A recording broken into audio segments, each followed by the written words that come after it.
The prairie evening was a vast canvas of fading light, the horizon painted with copper and ash as the sun surrendered to night.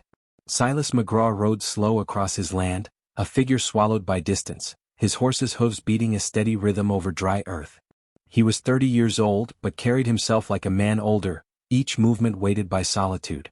His ranch lay miles behind him, an empty cabin that echoed his quiet life.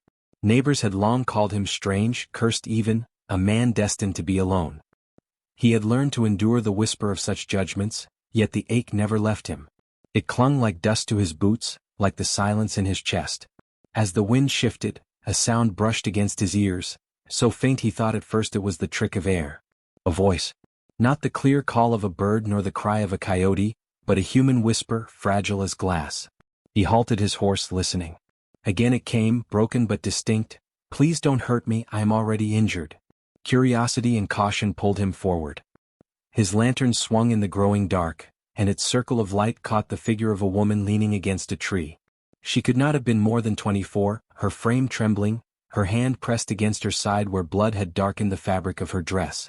Her eyes, deep and fierce even through exhaustion, lifted to his with a plea sharpened by fear. She was Apache, and her presence here, alone and wounded, spoke of danger far beyond the wound she carried. Silas froze, the world narrowing to the space between them.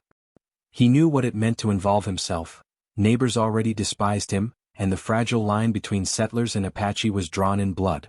Yet as she clutched the bark, whispering again with voice frayed by pain, he felt something inside himself falter. Loneliness had carved a hollow in him, and her words seemed to fall into that space with a weight he could not ignore. He dismounted slowly, each step deliberate, his boots stirring dust. She flinched as he approached, her breath ragged, but she did not flee. Silas kept his voice low, uncertain, telling her he meant no harm. When his hand hovered near her shoulder, she trembled but did not pull away. He eased his arm beneath hers, lifting her gently. She was lighter than he expected, yet the burden of her presence pressed heavily against his chest. Back at the cabin, the fire hissed to life as he settled her near it, his own pulse louder than the crackle of flames. He cleaned her wound with water and cloth, clumsy but careful, each touch met with wary eyes. She winced but did not protest, her lips pressed tight against the pain. At last she whispered her name, Ahiona. It carried the sound of rivers and wind, a name shaped by earth itself. Silas repeated it under his breath, clumsy on his tongue, yet it rooted itself inside him as if it had always belonged there. Through halting words she revealed fragments of her story. A widow, her husband taken by illness. Her in-laws now pursued her, not out of grief but for claim over what was his. Her body, her life, her freedom. She had fled, wounded in the scramble, knowing that capture meant a prison without walls. Silas listened, his chest tightening with each syllable. He saw in her the reflection of his own exile. He from his neighbor's scorn, she from the chains of her own kin. Two outcasts circling the same fire. He offered her bread, a simple gesture, his hand unsteady as though the act itself was too intimate. She hesitated before taking it, her fingers brushing his for the briefest instant. That touch lingered, not with romance but with recognition, as if two storms had found a shared silence between them. She ate sparingly, her eyes still sharp with mistrust, but beneath it flickered something else, curiosity faint but alive. The night pressed against the cabin walls, coyotes howling at intervals, a chorus that seemed to remind him of the dangers circling them. Silas sat in his chair, watching her from the corner of his eye, firelight painting her features in shifting gold. He felt the weight of choice pressing upon him. To help her was to risk not only judgment but violence. To turn her out was to betray something within himself he had not known was still alive.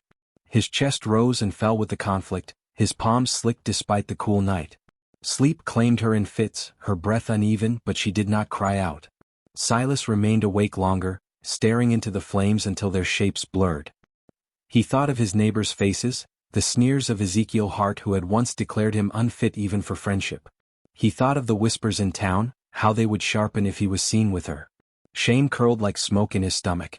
Yet every time his gaze drifted to Ahiona, curled by the fire, he felt a question stirring in him. Was dignity something given by others, or something taken by standing beside another soul? Morning crept in with pale light, painting the plains in silver and gold. Ahiona stirred, her eyes opening slowly, scanning the room with cautious clarity. Silas offered her water, and this time she accepted without hesitation. Outside, the world was already turning against them. Silas could feel it in the way the air shifted, in the quiet he had known too long. Soon, others would know she was here. Soon he would have to answer for it. Yet as he stood in the doorway watching the prairie stretch endless, he knew one thing already. She was no longer simply a stranger leaning against a tree. Her fate had intertwined with his, and in the marrow of his bones, he sensed that neither of their lives would remain untouched. He turned back to the cabin, to her waiting eyes, to the fire that still smoldered. For the first time in years, Silas felt not the hollow weight of loneliness, but the heavy, trembling presence of possibility. And that presence, fragile and dangerous, made his breath come sharp and unsteady, because he could not yet see whether it would save him, or ruin him.